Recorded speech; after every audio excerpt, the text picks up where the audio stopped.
আসসালামু আলাইকুম গাইজ। রাজশাহীতে কি পরিমাণ শীত পড়েছে কিছুদিন ধরে আপনারা সবাই জানেন। তো আজকে আমি ঘুম থেকে উঠে অনেকদিন থেকে বরে আসা হয়নি, তো আমার হচ্ছে যে দুইটা বরজ, এই দুইটা বরজের ভিতরে আমি কোনোটাই যাইনি প্রায় 10 দিন হচ্ছে। তো আজকে ঘুম থেকে ওঠার পরে মনে হচ্ছে যে আমি বর থেকে একটু ঘুরে আসি।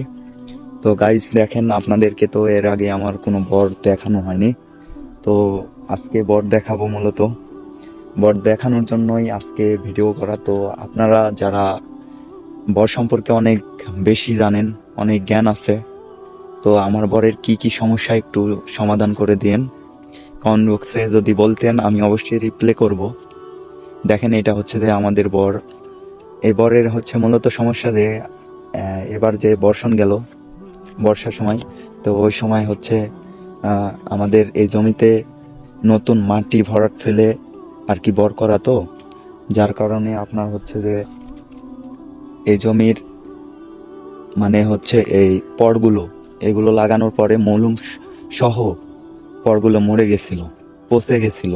এই কারণে বরটা অতটাও সুন্দর হয়নি। তো এখন বরে কি কি সমস্যা আছে, যদি যারা বিশেষজ্ঞ আছেন, বর সম্পর্কে অনেক ধারণা আছে, তো তারা একটু আমার এই কমেন্ট বক্সে একটু কমেন্ট করে বলবেন যে এটা করলে আপনার বরের ভালো হবে। তো আমি সেটাই করব। আর আপনারা আমার জন্য দোয়া করবেন। আমি অসুস্থ, তো আমি অতি তাড়াতাড়ি যেন সুস্থ হয়ে যাই। আপনাদের কাছে আমি দোয়া চাচ্ছি, দোয়া আশাবাদী।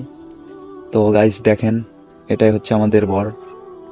এই যে আমাদের বরে হচ্ছে যে আমি অসুস্থ, যার কারণে বরের অনেক পান হচ্ছে আমরা বিক্রি করে ফেলেছি, টাকার সমস্যায় ছিলাম যার কারণে। তো এই যে গাইস দেখেন, এটা কি ধরনের সমস্যা হতে পারে একটু যদি বলতেন। এটা দেখেন, উপরে ভালো আছে, নিচেও ভালো আছে, দেন হচ্ছে মাঝখানে আপনার এরকম সমস্যা হয়েছে গাইজ, এরকম। এটা কি ধরনের সমস্যা হতে পারে? যারা একটু বর সম্পর্কে ভালো জানেন, তো তারা আমার কমেন্ট বক্সে একটু পরামর্শ দিবেন। আচ্ছা গাইজ, এখানেই আমি শেষ করছি। তো দেখেন, এটাই আমাদের বর, এটা হচ্ছে আমাদের ছোট বর। এই বর হচ্ছে মূলত, হ্যাঁ, 3 কাঠা মাটি।